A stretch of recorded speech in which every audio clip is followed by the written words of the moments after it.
Athabasca Oil Sands, Alberta, Canada. August 2008.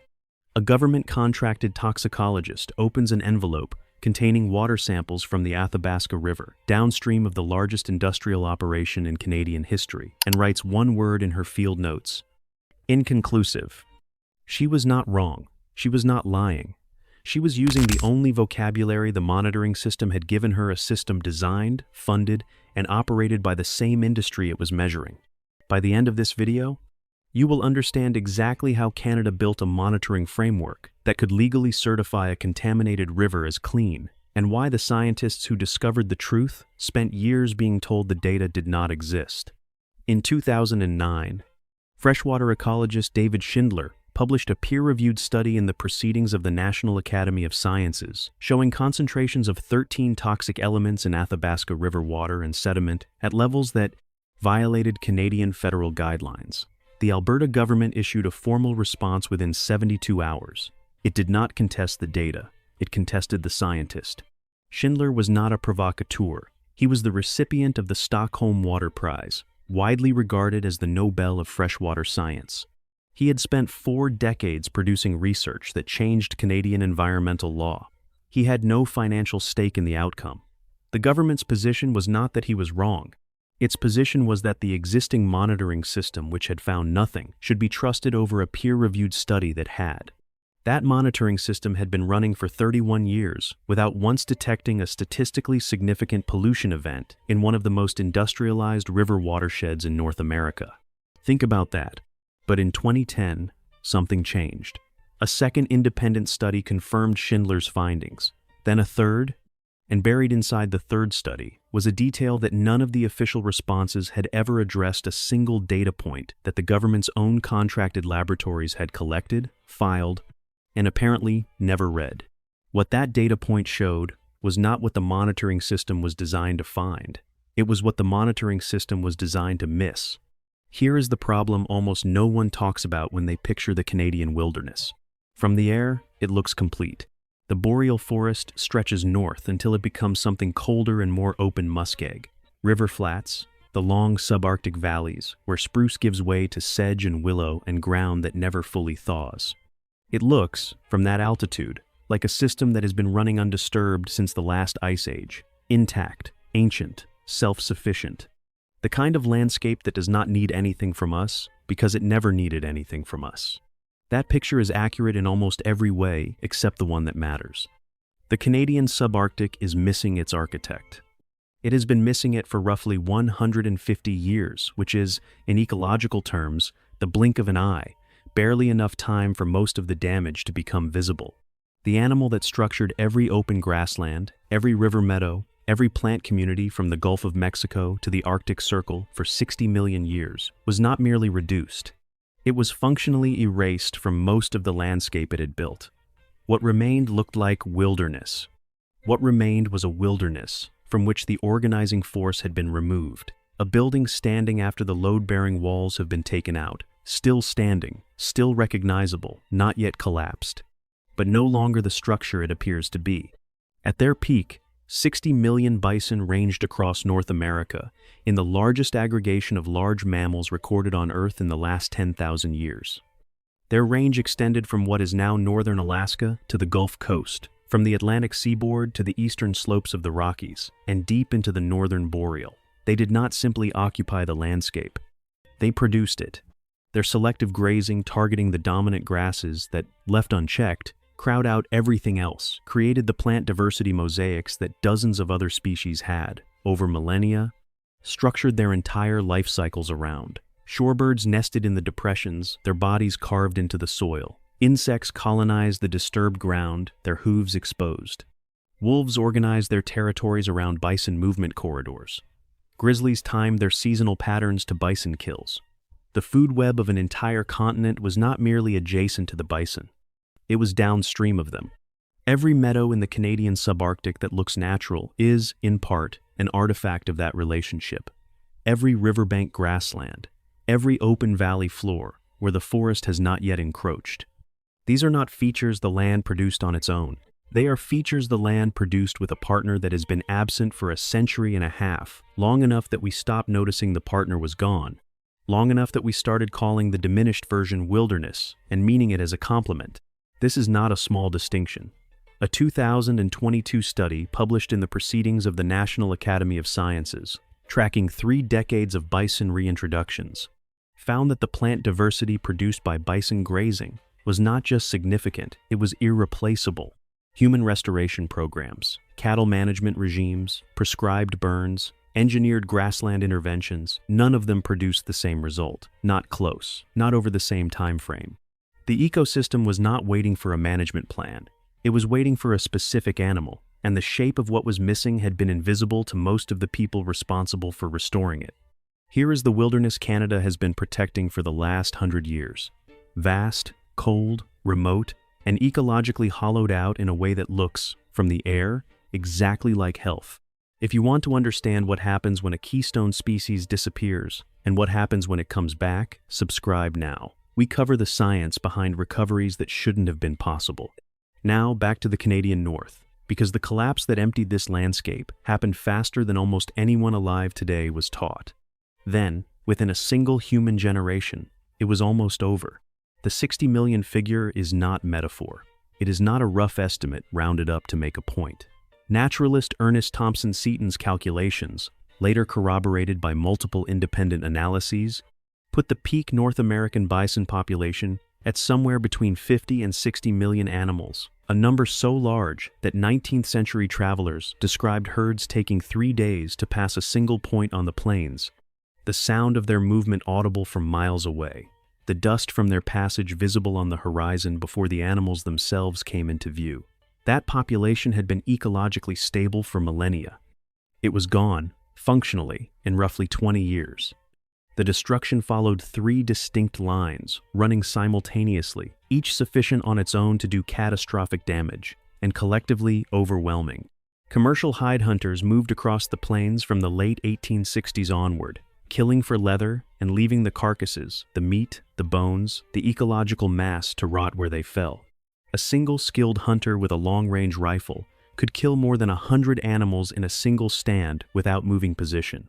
The hides were shipped east, everything else was left on the ground.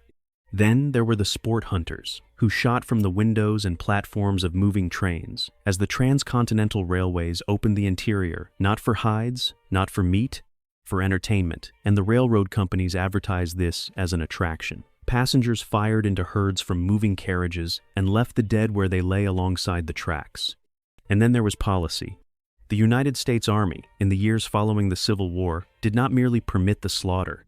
Senior commanders actively encouraged it as strategic doctrine, the explicit rationale being that eliminating the bison would eliminate the food supply of the Plains nations, who depended on them for survival, and that destroying that food supply would force those nations onto reservations and end armed resistance to westward expansion. Not a side effect, not an oversight. A military objective, pursued through the deliberate annihilation of 60 million animals. By 1889, the total North American bison population had fallen to an estimated 541 animals, from 60 million to 541 inches 2 decades. The largest aggregation of large mammals on the continent in recorded history, reduced to a number that could fit inside a single modest building. The wood bison, the larger, darker, northern subspecies that had ranged through the boreal and subarctic, survived this period marginally better. A remnant population persisted in the region that would become Wood Buffalo National Park in what is now northern Alberta and the Northwest Territories. Several hundred animals, enough, potentially, to work from. Then the Canadian government made a decision. In the 1920s, facing overcrowding at a bison reserve in Wainwright, Alberta, officials relocated more than 6,000 plains bison into Wood Buffalo National Park, directly into the range of the surviving wood bison population. The plains bison carried bovine, tuberculosis, and brucellosis. The diseases spread. The genetic boundary between the subspecies blurred through interbreeding. By the 1940s, the scientific consensus was unambiguous. Genetically pure wood bison no longer existed anywhere on Earth. The subspecies had not been hunted to extinction. It had been administratively contaminated out of existence by the government agency responsible for protecting it. The institution did not suppress this history. It simply moved on, and the file, for the next decade, stayed closed. But somewhere in the boreal forest of northern Canada, in 200 square kilometers of terrain, so remote it barely appeared on the maps wildlife managers were using, something was still moving. And then, in 1957, a bush pilot reported something unusual from the air. He was flying over a remote section of Wood Buffalo National Park, in the northwestern corner near the Annihilation River, when he saw below him a small group of bison that did not look right. Not wrong in a way he could easily articulate, wrong in a way that made him look twice, and then look again. Darker than plains bison, heavier through the shoulder, moving differently. He reported what he had seen. Biologists were dispatched to investigate. What they found stopped the file cold. Hidden in approximately 200 square kilometers of dense boreal forest terrain, so thick and remote that no systematic survey had ever penetrated it properly, was a herd of bison bearing unmistakable morphological characteristics of the wood bison subspecies: darker coat, larger body mass, the distinctive high shoulder hump. The features that separated wood bison from plains bison, and that the disease and interbreeding of the 1920s were supposed to have erased from the gene pool entirely. The biologists brought in to assess the animals confirmed what the initial observers suspected. These were not contaminated hybrids. These were genetically pure wood bison, the subspecies that the scientific consensus of the previous decade had declared effectively extinct. The subspecies was not gone. It had simply been hiding from a world that had given it up for dead. Roughly 200 animals, in 200 square kilometers. For at least a decade, possibly longer. While biologists wrote the final papers concluding the subspecies no longer existed, these animals had been alive in the boreal forest of northern Canada, calving each spring, moving through terrain that no one had thought to look at carefully enough. The declared extinction was not fraudulent. The science was conducted with the tools and survey capacity available at the time.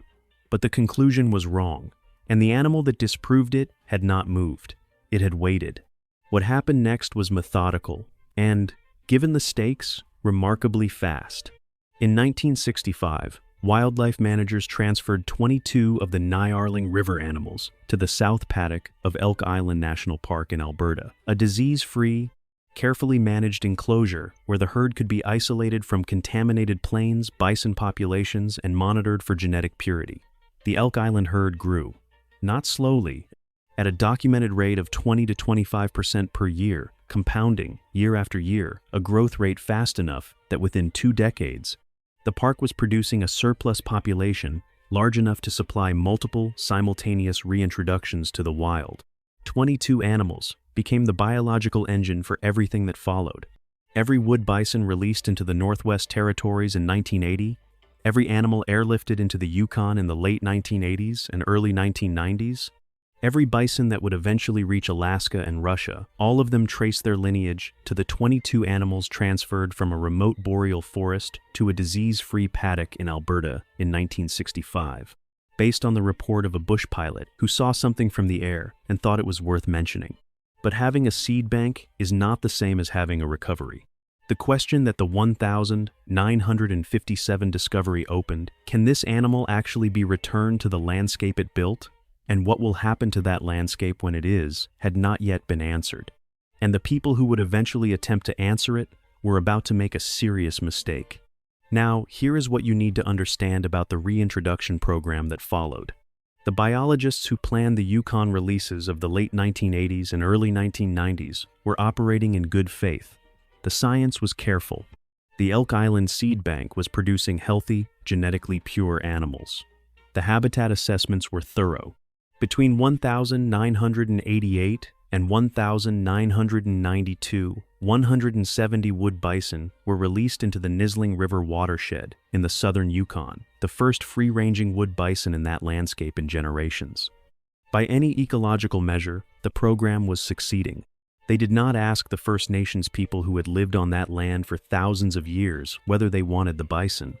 The Nisling River watershed falls within the traditional territory of the Champagne and Aishihik First Nations. The bison moved through it the way bison move without regard for property lines, trap lines, berry patches, or the locations of heritage sites and grave sites that the people of this territory had maintained and depended on across generations. Bison churned the meadows that ground squirrels used. They trampled berry bushes. They defecated on grave sites. They damaged the trap lines that represented not just income but a way of life. And as the herd expanded its range, it pressed into the territory of the Cascadena, who raised the same concerns and received the same institutional response: acknowledgement, delay, and continued expansion. Tom Jung, the senior wildlife biologist with the Yukon government who inherited this program and has spent 3 decades tracking the Aishihik herd, does not soften this history. He names it directly. The consultation that should have been the foundation of the program was not done. The co-management framework that eventually emerged a shared governance structure built with 4 First Nation governments through the Yukon Wood Bison technical team was not a feature of the original design. It was a repair, built from the wreckage of trust the original program had not bothered to construct. When someone with Jung's institutional position says, on the record, that his own program got this wrong, that is not speculation. That is a scientist telling you the shape of the failure as clearly as the evidence allows. A 2016 study published in Conservation and Society, developed through direct participatory research with Cascadena community members, documented the full range of impacts across the affected territory. The study exists because the original program produced no such documentation.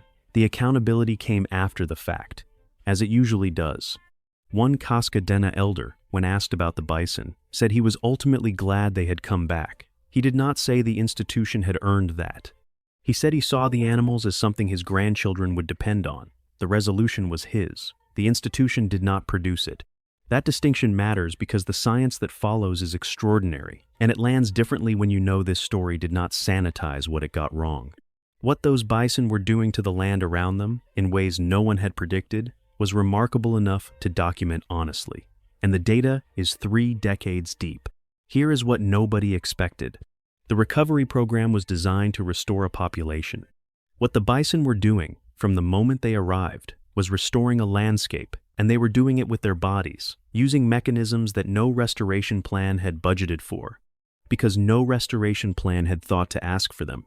Wood bison are graminoid specialists. They preferentially consume the dominant grasses that, left unchecked, crowd out everything else, which means their grazing does not degrade plant diversity. It produces it: short grass, tall grass, and exposed soil in mosaic across the same valley floor, each zone supporting a different community of species, the whole pattern maintained not by a management crew, but by an animal moving through the landscape, doing what it was built to do. A 2022 study in the Proceedings of the National Academy of Sciences tracked 3 decades of bison reintroductions and found these plant diversity increases were long-running, resilient, and categorically superior to every human-engineered restoration alternative tested. Not marginally better, not comparable, beyond the range of what managed interventions produced. Then there are the wallows. When a bison drops to its knees and rolls its 2,000-pound body into dry ground, it carves a bowl-shaped depression roughly 2 meters wide and 30 centimeters deep. That depression fills with water. It becomes a seedbed, then a micro-wetland.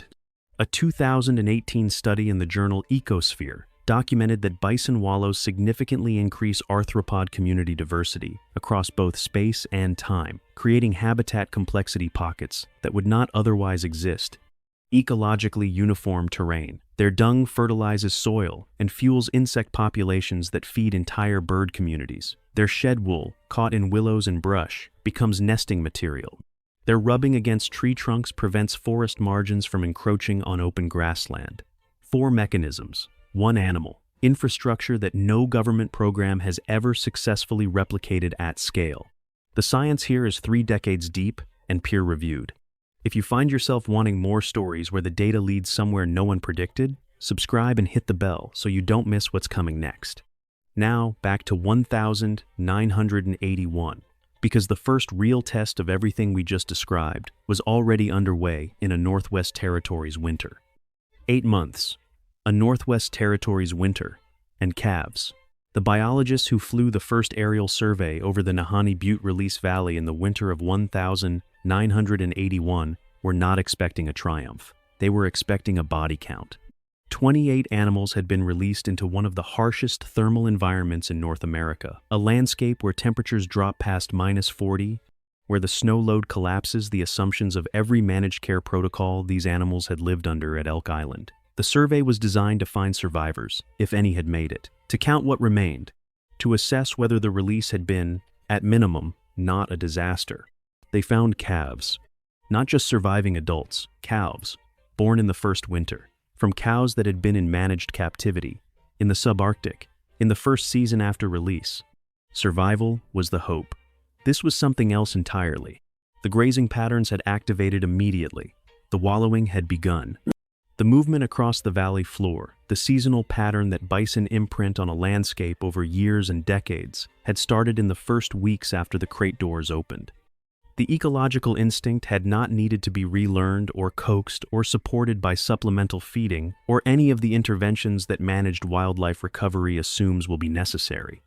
It was present on arrival, not recovering, not restarting, waiting.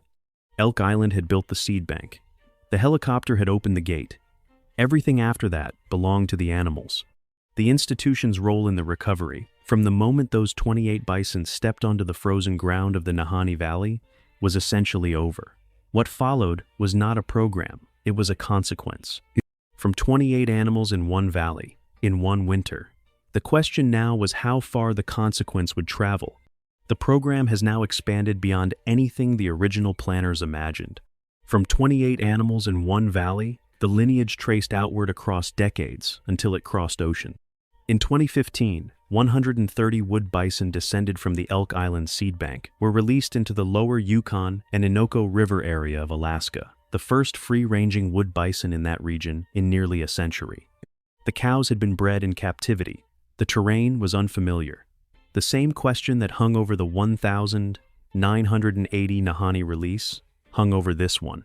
And by the same summer, 16 calves had been born. Not the following year, not after an adaptation period. The same summer, the crates opened. The pattern was no longer a hypothesis. In 2006, the first of 3 groups of 30 wood bison were shipped from Elk Island to the Republic of Sakha in eastern Russia, Yakutia, where the steppe bison that once dominated the Pleistocene grasslands of the Eurasian Arctic had been gone for thousands of years. Wood bison are the living animal most genetically and ecologically similar to that vanished grazer.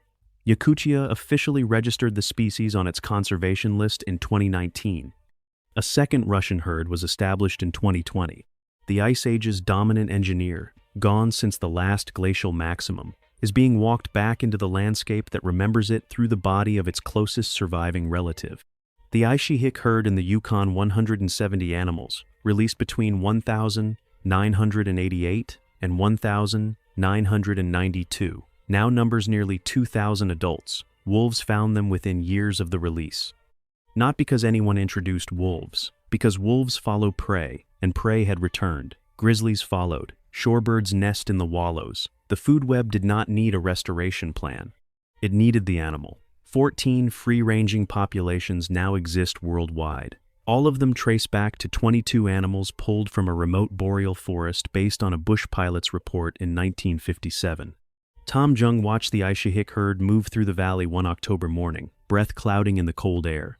And he did not reach for the population figures, or the co-management framework, or the 3 decades of peer-reviewed ecology. He said, "They have attitude. They don't care about people.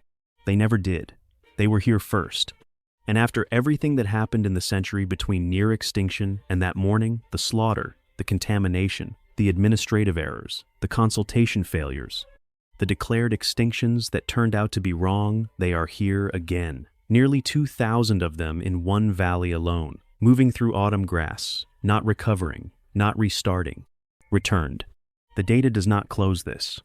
Numbers can carry a story to the edge of something: 28 animals, 170 animals, 2,000 adults, 14 populations, 3 continents, 1 winter, and then stop. They describe the shape of what happened. They do not explain what it means to stand in a valley in October and watch it move through the frost. Tom Jung has the numbers. He has built co-management frameworks and testified before wildlife committees and filed population surveys going back 3 decades. He has the peer-reviewed studies and the institutional memory and the professional vocabulary for all of it. When he watches the Aishihik herd cross the valley floor in autumn light, breath clouding in the cold, he does not reach for any of it. He says, "They have attitude. They don't care about people. They never did. They were here first. That is 30 years of observation compressed into 4 sentences by someone who earned the right to compress it. Not triumph, not vindication. Recognition, the quiet, specific kind that only comes after you have watched something ancient do exactly what it was built to do, in a landscape that was waiting for it without knowing it was waiting. The question this story closes with is not whether the wood bison recovered. It recovered. The question it opens is larger and will not leave you easily. What else was here first? What else is sitting in a seed bank or a remote river valley genetically intact, ecologically complete, carrying 60 million years of landscape memory in its body, waiting for someone to open a gate and get out of the way? What else did we declare gone before we had looked carefully enough? The bison did not need a restoration plan. They needed the land to be available again. That is the whole story. Everything else was just the gate. Did this story change how you think about what a single reintroduction can set in motion? Leave that in the comments. I read every one.